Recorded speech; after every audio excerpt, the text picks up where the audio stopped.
Hey guys, it's Matty J here, and I got a message for you. Guys, the goddamn media does not get to call it. This election has been unprecedented.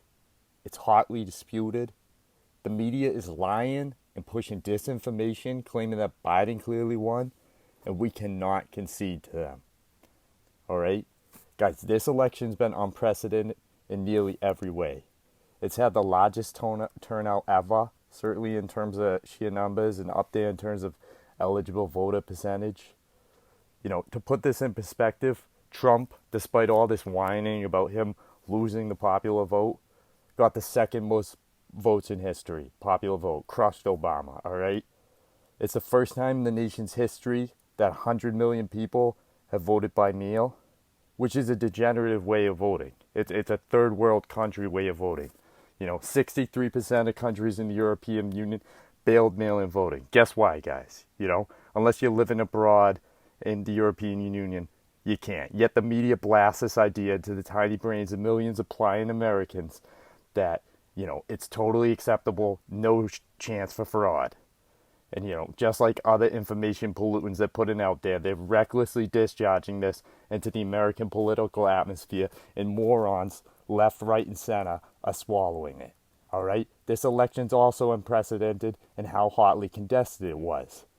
It's probably the most hotly contested election in modern history, and rightly so. All right? Swing states were decided by unbelievably close margins. All right? And the media trying to claim that this is decisive or Joe Biden had a mandate, bullshit. All right, guys? And most importantly, this election is unprecedented in the amount of voter fraud alleged. All right? Despite all these, the media is claiming that this is just business as usual. Forget it, you plebs. Accept the election. Forget the consternation. They blare this from every possible outlet that the election is over, that it was some sort of resounding Biden victory, and that they, the media, have declared that it's finished. They crowned their new king, and they bestowed on him the new glorious title, Vice President-elect Biden. But guys, the thing to remember, this isn't the media's call. We have a constitution, and it gave us rules. The media, it's not even mentioned in the Constitution. And by the way, free press, that free press clause of the First Amendment has more bearing on what social media is doing than the mainstream manipulation machine who's claimed dismantle. All right, guys? And let me tell you guys something else, all right?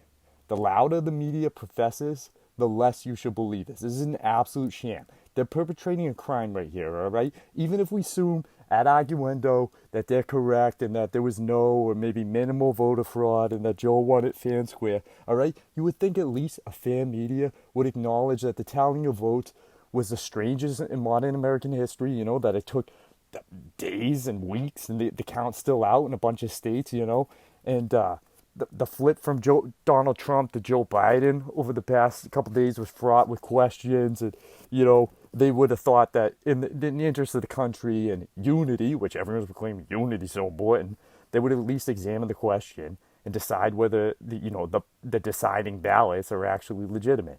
But instead, we're subject to pure disinformation, to information warfare, to claims that despite obvious violations of state law, cessation of counting in swing states, key cities, and in the middle of the night, and then a huge deluge of, Biden votes dumped, thousands of dead people voting, people voting under other people's maiden names, interference with election observers, numerous affidavits now having been filed in state courts and federal courts, meddling at the post office, backdating ballots. We're told that there's no evidence of voter fraud. These claims are dismissed offhandedly. They don't even need any evidence to refute them. They're on their face, invalid, absurd.